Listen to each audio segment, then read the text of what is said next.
శ్రీ బాల త్రిపుర సుందరి దేవి కుంకుమార్చన యాగంలో పాల్గొనండి. సర్వ కష్టాలు తొలగి శుభ ఫలితాలు పొందండి. సునీల్ గారు, మతం మారితే ఎస్సీ ఎస్టీ అట్రాసిటీ కేసు ఎందుకు పనికిరాదు అంటారు? అంటే అది ఇంకా దానివల్ల ఏం యూజ్ లేదు, మీరు వన్స్ ఒక్కసారి మతం మారిపోతే కులంతో సంబంధం లేదు. అవును, అంటే సుప్రీంకోర్టు లేటెస్ట్ గా ఈ మధ్య అంటే ఈ 2-3 days లలో వర్డిక్ట్ ఏమి ఇచ్చింది అంటే, మతం మారినప్పుడు అంటే సిక్ ఈసాయి బౌద్ధం కాకుండా హిందువులు ఎస్సీ అయి ఉండి ఎస్టీ అయి ఉండి వేరే మతంలోకి అంటే క్రిస్టియానిటీకి కానీ ముస్లిమ్స్ కానీ కన్వర్ట్ అయ్యేది ఉంటే నీకు ఎస్సీ ఎస్టీ కేసు కింద నువ్వు సభ్యునివి కాదు. సో వాటికి వచ్చే ప్రతిఫలాలు తీసుకోలేవు, వాటి ద్వారా అట్రాసిటీ కేసు పెట్టే రైట్ నీకు లేదు అనేది చట్టం చెప్తుంటది.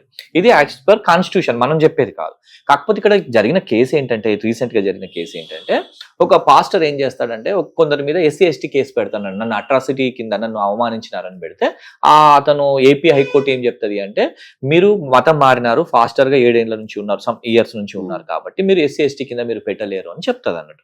సో అతను ఏం చేస్తాడు, దాన్ని సుప్రీంకోర్టులో ఛాలెంజ్ చేస్తారు. సుప్రీంకోర్టు కూడా సేమ్ ఏపీ హైకోర్టు ఏదైతే ఇచ్చిందో దాన్నే అప్హెల్డ్ చేస్తారు. అంటే అది కరెక్టే చెప్పి లోయర్ కోర్టు కూడా కరెక్టే చెప్పిందని సమర్థిస్తుంది. ఏమని అంటే, ఒక వ్యక్తి ఎస్సీ ఎస్టీలో ఉన్నప్పుడు అతను మతం మారితే ఇప్పుడు క్రిస్టియానిటీలోకి మారిండు, క్రిస్టియానిటీలో కులాలు లేవుగా, సో అందులో కులం అనేది ఏమి లేదు. హిందువులో ఉంటే నువ్వు ఏ కులం అనేది, మీరు క్రిస్టియానిటీ మతంలోకి మారినప్పుడు అందులో కులాలు లేవు కాబట్టి ఒకవేళ నీకు కులం కావాలంటే బీసీసీ అనేది ఉంటది, కన్వర్టెడ్ అని, బ్యాక్వర్డ్ క్లాస్ లో సి కింద మిమ్మల్ని పరిగణిస్తామే తప్ప ఎస్సీ కింద పరిగణించమనేది as per constitution. So supreme court కూడా అదే చెప్తుంది. సో ఫైనల్ గా అండి, కాన్స్టిట్యూషన్ ఏం చెప్తుంది ఇందులో? అంటే జనరల్ గా ఏంటంటే మొదటి నుంచి ఇదే, ఎక్కడైతే ఎస్సీ వ్యక్తి ఉన్నాడో అతను వేరే మతంలోకి వెళితే ఖచ్చితంగా అతనికి ఒక ఎస్సీ యొక్క ప్రతిఫలం గానీ ఆ case SC ST atrocity case పెట్టే అవకాశం అయితే పోతుందండి.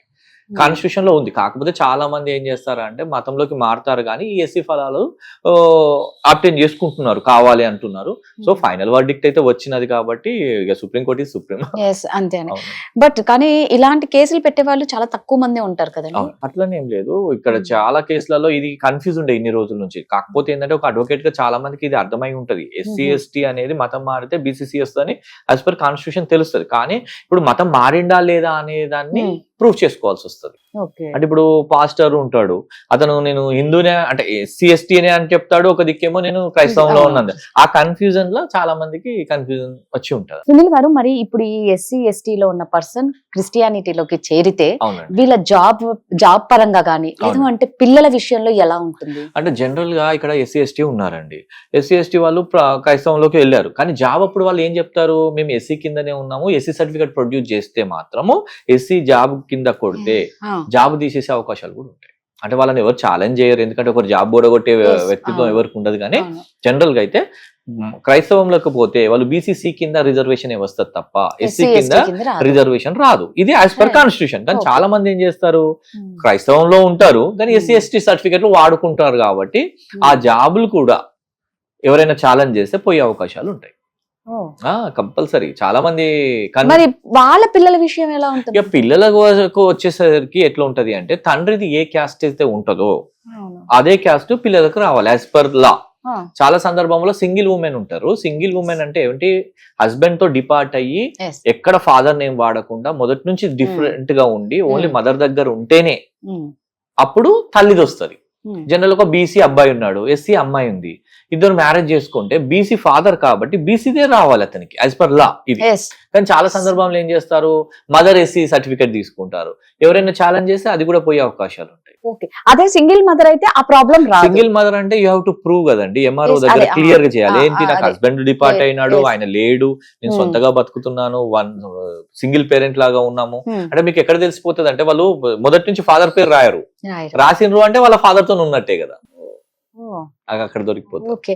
సో ఇప్పుడు ఈ క్రిస్టియానిటీలోకి చేరిన తర్వాత, ఆ మతంలోకి చేరిన తర్వాత ఇప్పుడు ఈ పిల్లలు కూడా ఎలా అయిపోతారు, ఇంకా వీళ్ళు అంటే క్రిస్టియానిటీ కిందకి వస్తారు కదండి. సో అప్పుడు వీళ్ళకి ఇవన్నీ వర్తించవు కానీ చాలా మందిగా ఇల్లీగల్ తీసుకుంటున్నారు. తప్పదు, యాక్చువల్ రాంగ్. కాకపోతే దాన్ని క్వశ్చన్ చేయాలి అంటే ఇట్లాంటి వర్డిక్ట్ వచ్చినప్పుడే డిస్కషన్స్ అవుతుంటాయి. ఎందుకంటే నిజమైన ఎస్సీకి అందాల్సిన ఫలాలు అందుతారు. నిజమైన ఎస్సీ ఎవరైతే ఉన్నారో వాళ్ళు తీసుకోవాల్సినవన్నీ ఈ మత మానవాళ్ళు తీసుకుంటున్నారు. సో వాళ్ళు కొట్లాడాలి, నిజమైన ఎస్సీలు కొట్లాడాలి దీని మీద. ఎందుకంటే వాళ్ళకి రావాల్సిన ప్రతిఫలం కదండి. సో సునీల్ గారు, మీకు డైరెక్ట్ గా మీ దగ్గరికి ఏమైనా ఇలాంటి కేసెస్ వచ్చేసా? అంటే నాకు తెలిసిన ఒక కేసు ఉందండి. పాప ఉంటది, అమ్మాయికి ఎంఆర్ఓ వాళ్ళు ఎస్సీ సర్టిఫికేట్ ఇష్యూ చేస్తారు. చేసినాక దాన్ని మళ్ళీ క్యాన్సిల్ చేస్తారు. దాని గురించి మనకు హైకోర్టులో వేయండి అని ఒక ఫాదర్ వచ్చినాడు అన్నట్టు, అంటే మదర్ ఇద్దరు వచ్చి. ఏమైంది అంటే ఫాదర్ ఏమో బీసీకి సంబంధించి ఉంటాడు, మదర్ ఏమో ఎస్సీకి సంబంధించి ఉంటుంది. అయితే పాపకి ఏం చేస్తారు, మదర్ యొక్క ఎస్సీ సర్టిఫికేట్ క్యాస్ట్ గురించి తీసుకుంటారు అన్నట్టు. సో ఫస్ట్ ఇష్యూ చేస్తారు, సంబడి కంప్లైంట్ ఇస్తారు ఆ విషయంలో. ఎందుకంటే ఫాదర్ ఉన్నాడు, ఫాదర్ బీసీ అయితే అమ్మాయికి ఎస్సీ ఎలా వచ్చింది అని నేను కంప్లైంట్ చేస్తారు. ఆ ఎంఆర్ఓ ఆ సర్టిఫికేట్ ని రివోక్ చేస్తారు. అంటే వాళ్ళకు ఒక స్క్రీనింగ్ కమిటీ ఉంటుంది కలెక్టరేట్ లెవెల్లో. వాళ్ళకు కమిటీ ఏంటంటే అన్ని విషయాలు విన్న తర్వాత వాళ్ళ సర్టిఫికేట్ ని క్యాన్సిల్ చేసిండ్రు అన్నట్టు.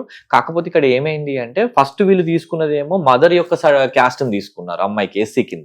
సో దాన్ని ఒకరు కంప్లైంట్ ఇవ్వడం, దాని మీద కమిటీ పడడం, కమిటీ విచారణ చేయడం, ట్రయల్స్ చేసింది. ఫైనల్లీ ఆ సర్టిఫికేట్ కూడా రివోక్ చేస్తారు. సో ఫైనల్ గా ఏంటి అంటే ఎస్సీ ఎస్టీ ఉన్న వాళ్ళు క్రిస్టియానిటీలో చేరితే వీళ్ళకి ఇది వర్తించదు 100%. అంతే. ఎందుకంటే మీరు వేరే మతంలోకి వెళ్ళిపోయారు కాబట్టి కులంతో సంబంధం లేదు. అంటే మతం అంటే ఇప్పుడు వాళ్ళు క్రిస్టియానిటీకి వెళ్ళారు, క్రిస్టియానిటీలో కులాలు లేవుగా. లేదు అదే అంటున్నా, క్రిస్టియానిటీలో ఓ కులం లేదు, మీరు డైరెక్ట్ రిలీజన్ చేంజ్ అయినప్పుడు. థ్యాంక్ యూ అండి.